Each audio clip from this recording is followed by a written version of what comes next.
عرض کرتے ہیں حضور کیا ہم حق پہ نہیں ہیں؟ فرمایا ہم حق پہ ہیں. کہ اللہ کا دین سچا نہیں ہے؟ فرمایا اللہ کا دین سچا ہے. کہا کہ آپ اللہ کے سچے نبی نہیں ہیں؟ فرمایا میں اللہ کا سچا نبی ہوں. تو فرمایا پھر ہم چھپ کے نماز کیوں پڑھیں؟ کہا کہ عمر تم جانتے ہو حکمت ہے، اتنے جو ہے وہ ہماری تعداد نہیں، اور کفار کا جور و ظلم و ستم. عرض کی حضور ہم کعبۃ اللہ میں جا کے نماز پڑھیں گے. مسلمانوں کی 2 صفیں بن گئی. ایک صف کی قیادت امیر حمزہ کر رہے ہیں، ایک صف کی قیادت حضرت فاروق اعظم کر رہے ہیں، درمیان میں حضور چل رہے ہیں. اور روایات میں آتا ہے حضرت عمر چلتے جاتے ہیں اور ساتھ لا الہ الا اللہ پڑھتے چلے جا رہے.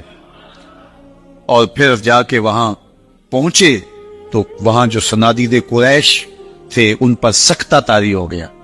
حضرت عمر رضی اللہ تعالیٰ عنہ جب ایمان لائے تو آپ نے ایک ایک کافر کے گھر کے دروازے پہ کھڑے ہو کے کہا، جب کوئی بھی شخص مسلمان ہوتا تو کفار اس کو مارتے، زود و کوب کرتے، ظلم کرتے، ستم کرتے، گھسیٹتے بازاروں میں. لیکن حضرت عمر ایمان لائے تو ایک ایک شخص کے دروازے پر کھڑے ہو کر کے کہا کہ تم کمزوروں کو مارتے تھے، میں تمہیں بتانے آیا ہوں میں محمد عربی کا نوکر بن گیا ہوں. بلکہ آپ نے اعلان کیا جس نے اپنی بیوی کو، بیوہ اور بچوں کو یتیم کروانا ہو اور اپنے ماں باپ کی کمر کو جھکانا ہو وہ عمر کے مقابلے میں آئے. اللہ اکبر. زنیرہ نامی ایک خاتون تھی، بہت کمزور. راوی کہتا ہے کہ اس کی ہڈیوں میں گودا نہیں تھا، عشق رسول تھا. اور اس کا ظالم آقا اس کو مارتا ہے، اور جب مار مار کے تھک جاتا ہے ادھر سے عمر آ رہے ہیں. یہ اسلام لانے کی پہلے کی کہانی ہے. ادھر سے عمر آ رہے ہیں تو اس نے کہا عمر تم جوان آدمی ہو تو یہ چھوڑتی نہیں ہے اپنے نبی کا نام، ذرا تم آؤ. عمر کوڑا پکڑ لیتا، اسے مارتے ہیں. مارتے مارتے تھک جاتے ہیں تو پانی پینے لگتے ہیں. تو کہتے مجھے تیرے پہ ترس نہیں آیا لیکن میں ذرا پانی پینے لگا ہوں. اور پھر گلے کے اندر کپ ڈال کر کے کوڑا اس کی رسی کو بل دیتے ہیں اور اس کی آنکھیں باہر نکل آتی ہیں. اور کہتے ہیں بلا اپنے نبی کو جو تیری آنکھوں کی بینائی واپس کرے. اللہ اکبر. تو اس نے آسمان کی طرف منہ کر کے کہا مالک میں کبھی بھی آنکھوں کی بینائی نہ مانگتی لیکن اب تیرے نبی کی عزت کا سوال ہے. آنکھوں کی بینائی واپس ہو جاتی ہے. زنیرہ کو بڑا مارا.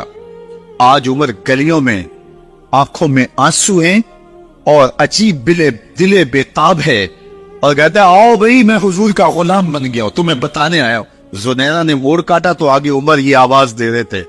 زنیرہ ایک کونے پہ کھڑے ہو کے زور کے کہتی عمر تم تو بڑے اس دن جوش و غضب میں تھے اور تم مارتے ہوئے تھکتے نہیں تھے. تو عمر نے کہا زنیرہ اس دن میں نے دیکھا نہیں تھا، اب میں محمد عربی کو دیکھ آیا ہوں. جنہ ویکھیا نہیں ہو کرن گلا، جنہ ویکھیا نہیں ہو کرن گلا، جنہ ویکھیا ہو تے بول دے نہیں، جڑے محرم راز حقیقت دے اور راز حقیقت کھول دے دیں.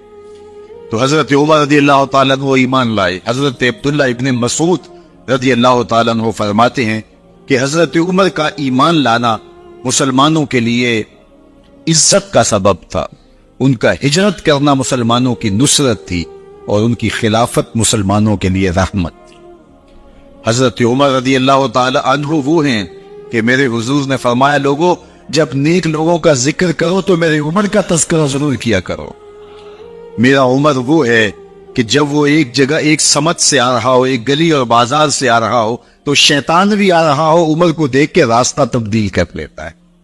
حضرت عمر رضی اللہ تعالی عنہ کی طبیعت کے اندر جو جاؤ جلال تھا، طبیعت کے اندر جو سختی تھی، وہ اسلام کے اندر آ کر بھی قائم رہی.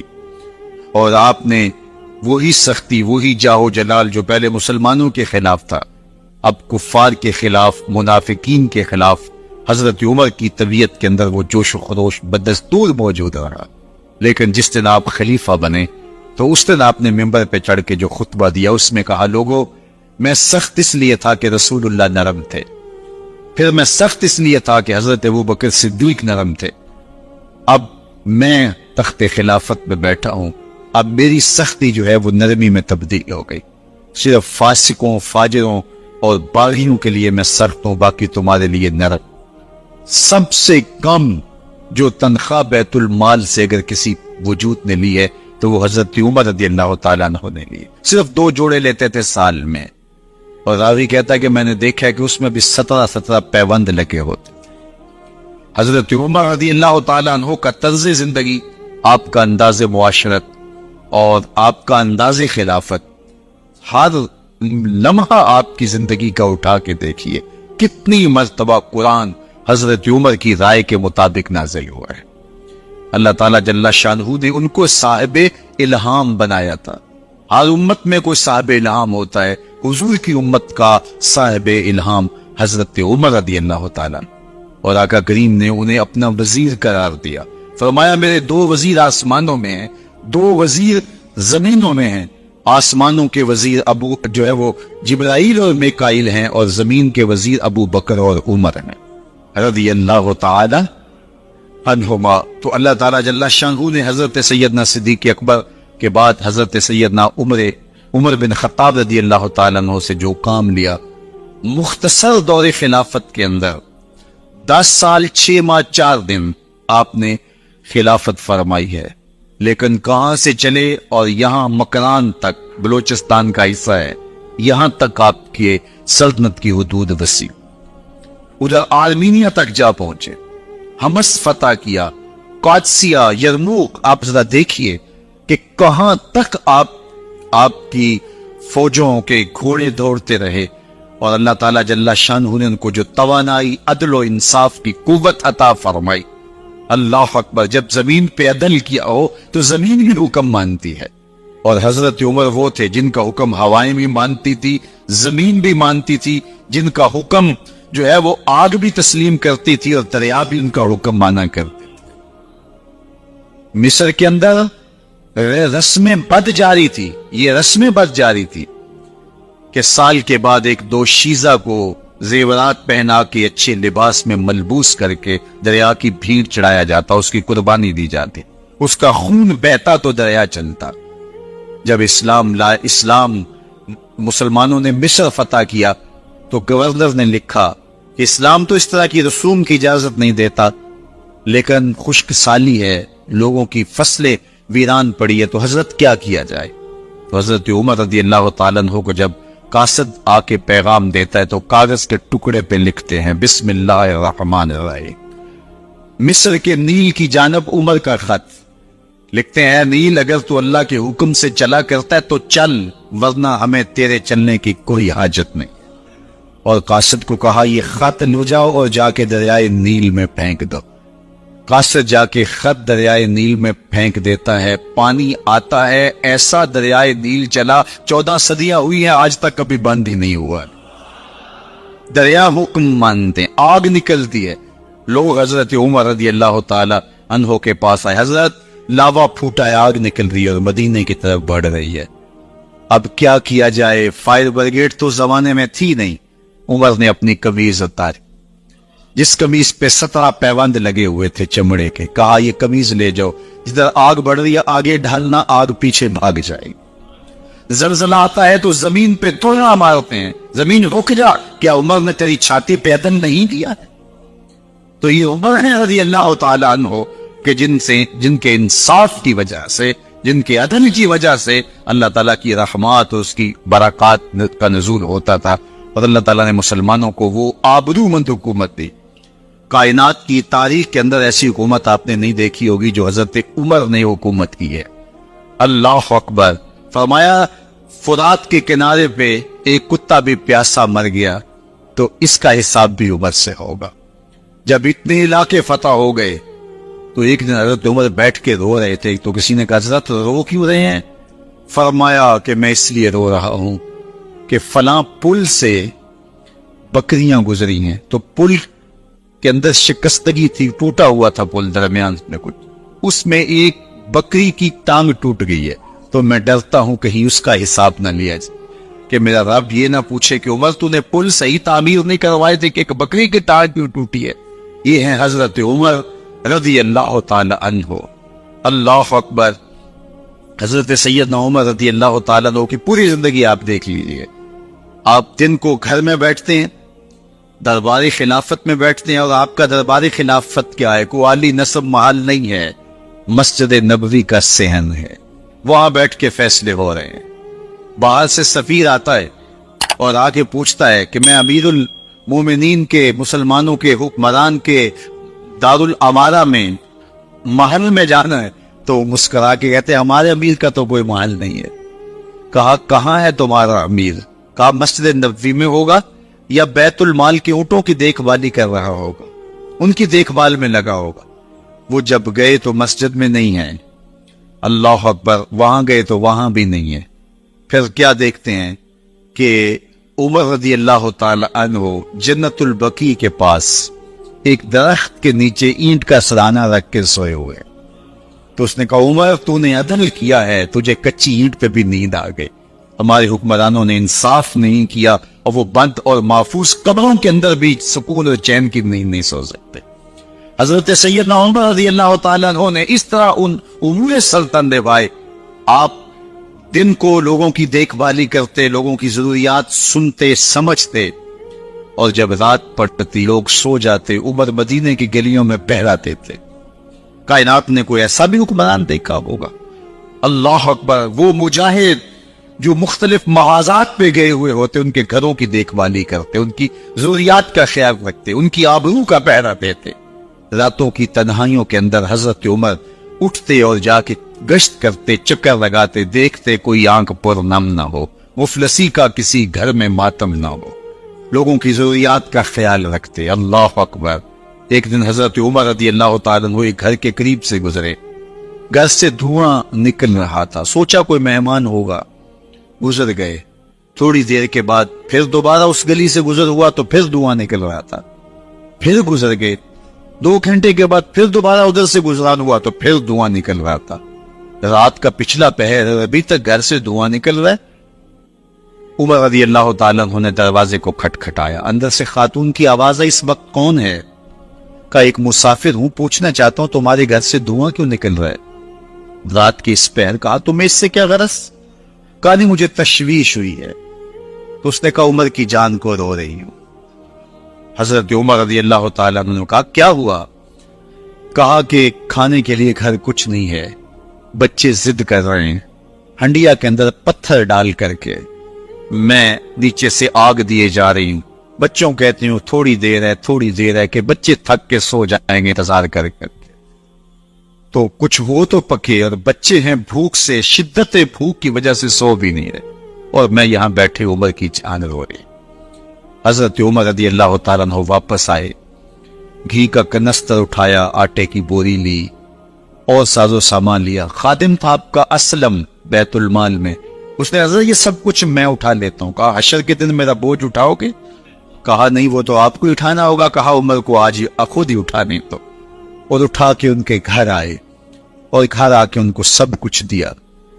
اور پھر اس کے بعد جب کھانا تیار ہوا، بلکہ روایت میں آتا ہے کہ جب آگ جلا رہی تھی تو عمر جھک کے چولہے میں پھونکے مار رہے تھے۔ اللہ اکبر، اس خاتون کو نہیں پتا کہ یہ کون ہے، یہ کوئی اجنبی مسافر ہے، میری مدد کر رہا ہے۔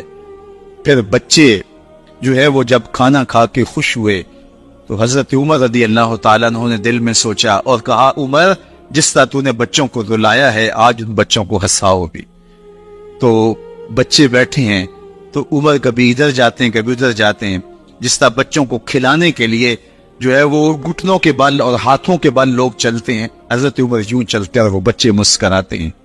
جب بچے ہنسنے لگے، کھانا کھا چکے، عمر اس خاتون سے مخاطب ہو کے کہتے ہیں بہن دیکھ عمر کی بڑی مجبوریاں ہیں، فسطاط، یرموک، کہاں کہاں آرمینیا، کہاں کہاں سرحدوں پہ محاذ پہ لوگ موجود ہیں، ان کی دیکھ بھال کرنی، امور خلافت، کیا کیا معاملے ہیں، تنہا اکیلے بیچارے کی جان ہے، وہ نہیں خیال کر سکا، چل تو اسے معاف کر دے۔ وہ بہن کہتی ہے تو اتنی ہمدردی کیوں کرتے عمر کی؟ نہیں میں عمر کو معاف نہیں کروں، کل قیامت کے دن میں اللہ کے حضور عمر کا گریبان پکڑوں گے۔ تو دوسرے علاقے فتح کرتا تھا، میری خبر ہی نہیں تھی۔ اللہ اکبر، جب یہ بات کی تو عمر چیخیں مار کے رونے لگے اور ہاتھ جوڑ کے کہنے لگے بہن یہ تمہارے سامنے تو عمر کھڑا ہے، یہ حضرت عمر تھے رضی اللہ تعالیٰ عنہ، اور اللہ کے محبوب علیہ الصلوۃ والسلام کے خلیفہ راشد دوسرے خلیفہ 10 سال 6 ماہ اور 4 دن آپ نے خلافت کی. اور تاریخ کہتی ہے اگر عمر رضی اللہ تعالیٰ عنہ کو 10 سال اور مل جاتے، یا مغربی مفکرین کہتے ہیں کہ اگر کائنات کو ایک عمر اور مل جاتا، پوری دنیا پہ مسلمانوں کی حکومت، کہیں کفر باقی نہ بچتا.